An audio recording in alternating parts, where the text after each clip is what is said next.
Hello, Kelly. Thanks for joining me today.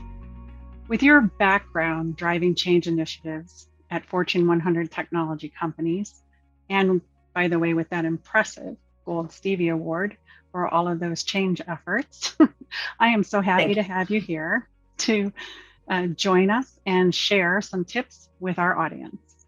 Thanks. I'm delighted to be here, Leslie. So, we've known each other for a while, and we know that if you follow change management strategy and plans, that you can actually increase the success of projects as well as drive change more sustainably over time. True. However, isn't it true that some organizations try at times to take some shortcuts? And have you actually noticed organizations and understand what some of those shortcuts are that they're trying to take? Absolutely. It's a great question. And I think before diving into that, it's helpful to recognize that oftentimes some of these shortcuts are sort of driven by leadership decisions, right? Mm-hmm. So, might have leadership that has unrealistic expectations about what's, the magnitude of the change and how it'll impact people at the organization. Leaders are busy doing leadership things, leading, right? And so they're probably unfamiliar with the critical steps that are important to actually recognize sustained change, over time. And then, typically leadership tends to focus more on calendar deadlines. Yeah. And then, but that, of course, isn't really, it misses the opportunity to, to leverage the change plan to make sure that you have your changes embraced by your audience as widely as possible, and that, as you mentioned before, that it's going to be lasting. You want to make sure that it's sustained over time. That is so true. And I'm sure that they're very well intentioned. But when you try to take those shortcuts, it does add risk to the Absolutely. success of the project. And so, can you tell us one of those critical steps that change managers should avoid or Yeah. should actually do? I said Right. avoid. No, yeah, totally. It's related to the exact same topic, right? Not engaging leadership early enough, right? That could be one of those shortcuts that people might be tempted to take. This is a critical step, especially if you know your audience is going to be resistant to change.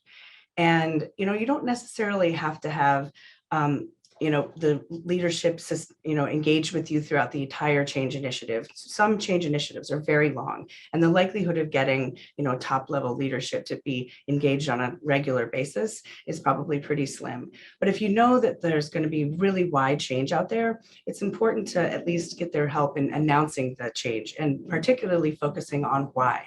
Right. I would say the greater the magnitude of the change, the higher up in the organization you want to go. Right. So if you have a company-wide change initiative that's going to affect all employees, it's best to go to the top if you can.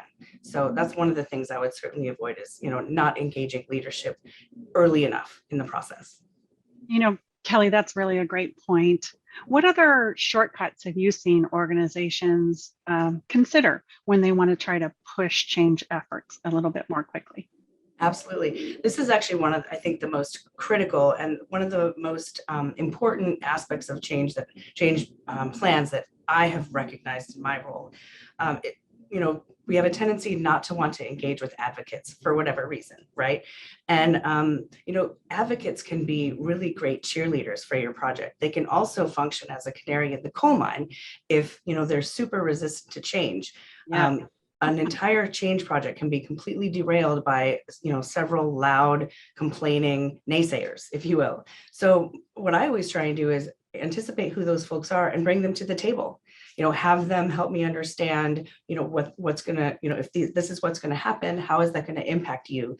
And they can actually even help you change your process to make sure that you're kind of doing it the right way, if you will. Advocates are influencers, and I have definitely experienced the importance of working with change advocates myself.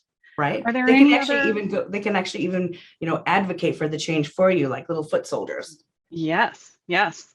Are there any other shortcuts you've seen teams try to use when they're faced with this compressed timeline challenge? Sure.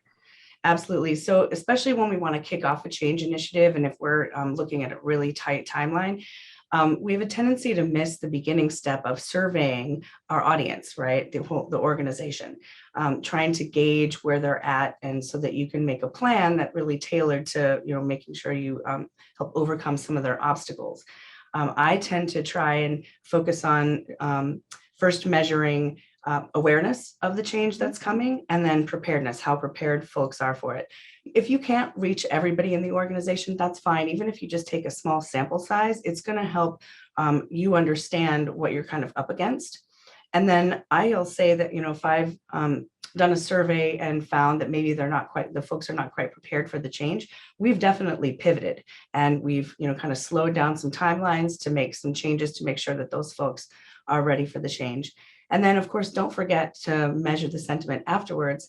Use it as an opportunity to ask your audience, how the change went, what kind of tools they found helpful. That will help inform any of your future change initiatives that might be coming down the pipeline. Those are really great examples of avoiding certain shortcuts and items that you should do. It really shows about being agile with change. Exactly. And I want to thank you for joining me today and sharing.